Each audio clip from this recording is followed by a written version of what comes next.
Question में बोल रहा है a grasshopper on the bottom of a cubical box has to jump out of the box and each side of the box is given 52 centimetre and the grasshopper can jump maximum initial velocity 3 metre per second. Question is very good but the solution is very very short. जिसने बनाया भाई question उसने ये नहीं सोचा कि ये ऐसे सोच के क्वेश्चन किया जाए। Trajectory is not the solution.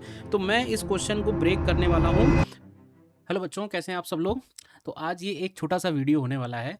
बहुत ही इंटरेस्टिंग प्रॉब्लम है और मुझे लगा कि अभी प्रोजेक्टाइल मोशन ऑलरेडी बहुत सारे बच्चे पढ़ रहे हैं, ठीक है, तो उनको भी मज़ा आएगा इस पर्टिकुलर कॉन्सेप्ट में। और आप देखोगे कि जो प्रेजेंटेशन है क्वेश्चन का, the question is very good but the solution is very very short, ठीक है ना। बहुत छोटी सी बात है जो हम लोग अक्सर पढ़ते हैं कंसेप्ट्स के नाम पे, लेकिन जब अप्लाई करने की बात आती है तो हमारे दिमाग में वो क्लिक नहीं करता है। देखिए, पढ़िए पहले आप लोग इस क्वेश्चन को ध्यान से। इस क्वेश्चन में बोल रहा है a grasshopper on the bottom of a cubical box has to jump out of the box and each side of the box is given 52 centimeter and the grasshopper can jump with a maximum initial velocity 3 metre per second. मतलब ये एक cubical box आपको दिख रहा है, ध्यान से देखो, ये एक क्यूबिकल बॉक्स आपको दिख रहा है, सिंपल। और इसको बेचारे टिड्डे को, इसको इस बॉक्स से बाहर निकलना है, ठीक है ना, इसको जंप करके बाहर निकलना है। इसकी अपनी मैक्सिमम कैपेसिटी जो है, इसकी अपनी maximum capacity is only 3 metre per second, maximum velocity. तो पूछा ये हुआ है क्वेश्चन मेकर ने, what should be minimum tilt angle theta of the box. मतलब इस बॉक्स का ये वाला जो टिल्ट एंगल है, कम से कम कितना टिल्ट होना चाहिए, कि भाई इतना टिल्ट तो होना चाहिए। अगर उससे कम टिल्ट हुआ तो ये ग्रास होपर इस बॉक्स से बाहर नहीं निकल पाएगा। मतलब हमको ये टिल्ट थोड़ा बढ़ाना है, उसकी हेल्प करनी है और जस्ट टू सी कि कौन से एंगल थीटा पे ये बाहर निकलने में कैपेबल होगा, so that the grasshopper can jump out of the box. तो आप इसको थोड़ा सा 2 मिनट के लिए सोचिए तो आपको थोड़ा समझ में ज़्यादा अच्छा आएगा। पहले आप 2 मिनट सोचो कि क्या हो क्या रहा है। तो देखो, ग्रास होपर को जंप करना है तो मुझे तो ये लगता है कि भाई वो इस कॉर्नर से भी जंप कर सकता है, इधर से भी जंप कर सकता है, इधर से भी जंप कर सकता है। तो कौन सी पोजीशन से जंप करना है, ये पोजीशन भी हमें ही फाइंड आउट करनी है कि भाई वो पोजीशन कौन सी होनी चाहिए।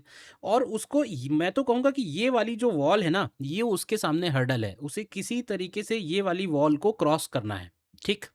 अब देखो, अब हम सब लोग पढ़ते हैं प्रोजेक्टाइल ऑन इंक्लाइन प्लेन, ठीक है ना।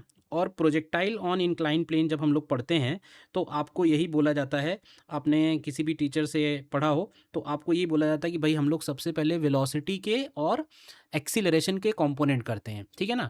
तो ये भी एक तरह का प्रोजेक्शन अलोंग इंक्लाइन जैसा ही केस है। क्यों भाई, ये बात आपको दिख रही है ना, क्या ये भी आपको प्रोजेक्शन अलोंग इंक्लाइन जैसा केस है। तो प्रोजेक्शन अलोंग इंक्लाइन में क्या होता है कि इस डायरेक्शन में अगर हम जी के कंपोनेंट करते हैं तो ये वाला कंपोनेंट आता है जी कॉस थीटा। क्यों भाई, और अलोंग द इंक्लाइन प्लेन जो कंपोनेंट आता है वो आता है जी साइन थीटा। अब अगर इस ग्रास ओवर को आप देखो ध्यान से, तो क्या ये ग्रास ओवर आप देखो, क्या ये डाउन द इंक्लाइन जैसा केस है, ठीक है ना, डाउन द इंक्लाइन जैसा केस है ये। अब ये अपनी वेलोसिटी देखो, कंफ्यूजन क्या है, बहुत सारे कंफ्यूजन है, कौन से पॉइंट से जंप करे, वेलोसिटी का एंगल क्या रखे जिससे वो इस वॉल को क्रॉस कर जाए, ये वाली वॉल क्रॉस हो जाए, बस यही हमारी उम्मीद है, ठीक। अब देखो, अगर आप इसको इक्वेशन ऑफ ट्रैजेक्टरी से ट्राई करोगे और लिखोगे, कोऑर्डिनेट लिखोगे, तो इसका मतलब है आपने रास्ता गलत पकड़ लिया है। That is not meant by the author, ठीक है ना। जिसने बनाया भाई क्वेश्चन उसने ये नहीं सोचा कि ये ऐसे सोच के क्वेश्चन किया जाए। Trajectory is not the solution. बहुत सिंपल सा सोल्यूशन ये है कि आप ये बताओ, उसका अल्टीमेट एम ये वाली वॉल क्रॉस करना है, ठीक है ना। और इस वॉल का हाइट अगर आप देखो तो ये वॉल का हाइट आपको h गिवन है, ठीक है। तो मैं ये कहूँगा आपसे कि भाई देखो, ये वाला डिस्टेंस ध्यान से समझना, ये डाउन द इंक्लाइन का डिस्टेंस है और ये डाउन द इंक्लाइन का डिस्टेंस, इसके पास डाउन द इंक्लाइन एक्सीलरेशन है। मतलब डाउन द इंक्लाइन का एक्सीलरेशन होने की वजह से डाउन द इंक्लाइन की डिस्टेंस तो आसानी से कवर हो जाएगी। डाउन द इंक्लाइन की डिस्टेंस में प्रॉब्लम नहीं, क्योंकि एक्सीलरेशन मिल रहा है उसको जी साइन थीटा। प्रॉब्लम उसकी ये वाली हाइट है कि उसको किसी तरह से इस डायरेक्शन का डिस्टेंस कवर करना है। तो मैं ये कहूँगा भाई, अगर मिनिमम वेलोसिटी की बात की जाए, मिनिमम वेलोसिटी की बात की जाए, तो उसको अपने एफर्ट्स, अपने जो एफर्ट्स हैं उसके एफर्ट्स, मतलब उसकी अपनी जो वेलोसिटी है 3, हम लोग बोलते हैं कि 2 डायमेंशन मोशन अगर है, प्रोजेक्टाइल मोशन है, तो हम हमेशा उसको 2 अलग-अलग डायमेंशन में ब्रेक कर सकते हैं। तो मैं इस क्वेश्चन को ब्रेक करने वाला हूँ perpendicular to incline and along the incline में। और इनफैक्ट क्वेश्चन की डिमांड सिर्फ परपेंडिकुलर टू इंक्लाइन सॉल्व करने से हल हो जाएगी। यानी कि ग्रास होपर की जो इनिशियल वेलोसिटी है, आप देखो, अगर वो अपनी इनिशियल वेलोसिटी पूरी की पूरी, मतलब कहने का है कि वो अपने पूरे एफर्ट्स ये वाले डायरेक्शन में रखे, अपने पूरे एफर्ट्स, जिससे कि भाई ये एच कवर हो जाए किसी तरीके, मतलब ये एच कवर होने से पहले उसकी ये वाली वेलोसिटी जीरो नहीं होनी चाहिए, ठीक है ना।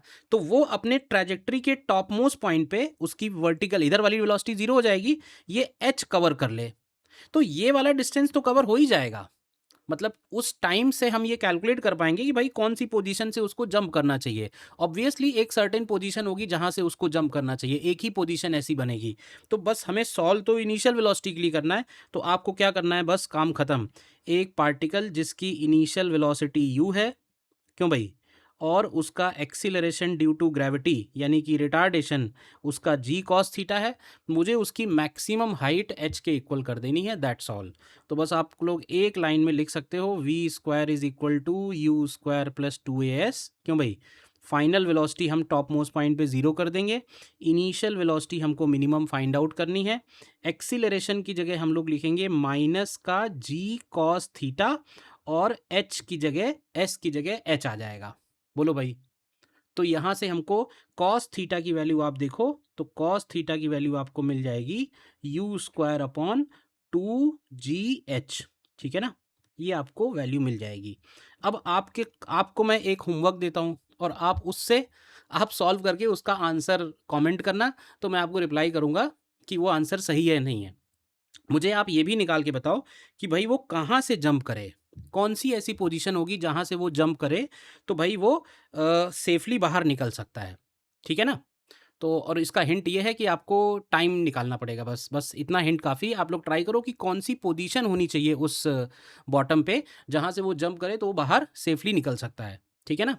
So this was a very good problem, और आपको एक चीज़ समझ में आती है इस क्वेश्चन से कि 2 डायमेंशन मोशन, जितने भी 2 डायमेंशन मोशन है, आप उसको अगर दोनों डायमेंशंस को अलग अलग करके सोचेंगे तो आपको लगेगा कि यार हाँ, ये तो है, तो वही बात ना जो हम लोग नॉर्मल किसी सिंपल क्वेश्चन में सॉल्व करते हैं, ठीक है ना। तो आई होप आपको ये क्वेश्चन पसंद आया होगा, इसका वे ऑफ थिंकिंग पसंद आया होगा, तो इस वीडियो को ज़रूर लाइक कीजिए। और एक छोटा सा अनाउंसमेंट था, और अनाउंसमेंट ये कि भाई कुछ स्टूडेंट जो आपके 11th क्लास में अभी स्टार्ट कर रहे हैं, या वो जेई का प्रिपरेशन के बारे में अब उन्होंने सोचना शुरू किया है, तो हमारे पास एक लास्ट ऑप्शन आया है which is nimbus alpha 3.0 batch, ठीक है, जिसमें क्लास 11th बैच मैं ही ले रहा हूँ, 11th का पोर्शन पूरा मैं ही ले रहा हूँ फिजिक्स का। आपको इसमें रेगुलरली मैं अगर आप किसी स्टूडेंट्स को जानते हैं जो पढ़ रहे हैं ऑलरेडी, आप उनसे बात करेंगे तो आपको पता चलेगा कि आपको रेगुलरली प्रॉपर होमवर्क मिलता है, प्रॉपरली होमवर्क का डिस्कशन होता है। मतलब कहने की अगर आज मैंने 1.5 घंटे पढ़ाया है, सबसे बड़ी प्रॉब्लम ये होती है बच्चों के साथ कि आज आज सर ने पढ़ाया, अब मैं घर जाके होमवर्क क्या करूँ, तो उनकी वो समस्या का इस बार 100% सॉल्यूशन फाइंड आउट हुआ है कि भाई मैं उनको हर क्लास के बाद सर्टेन नंबर ऑफ क्वेश्चंस देता हूँ कि आपको यही क्वेश्चन करने हैं, आपको इधर उधर भटकने की ज़रूरत नहीं है। तो एकदम स्पेशली क्यूरेटेड न्यू डीपीपीज भी मैं इस बार दे रहा हूँ, तो जो भी लोग इस बैच को ज्वाइन करना चाहते हैं दे कैन ज्वाइन, लिंक आपको इसका डिस्क्रिप्शन में मिल जाएगा। And this batch is going to start from 24 June, ठीक है ना। इस बैच में 24 जून से हम लोग लॉज ऑफ मोशन स्टार्ट कर रहे हैं, जहाँ से हम लोग बोलते हैं कि भाई हाँ, फिजिक्स का बेसिक एकदम बोलते हैं ना कि रियल फिजिक्स विल स्टार्ट। सो मिलते हैं बैच में, so thank you very much.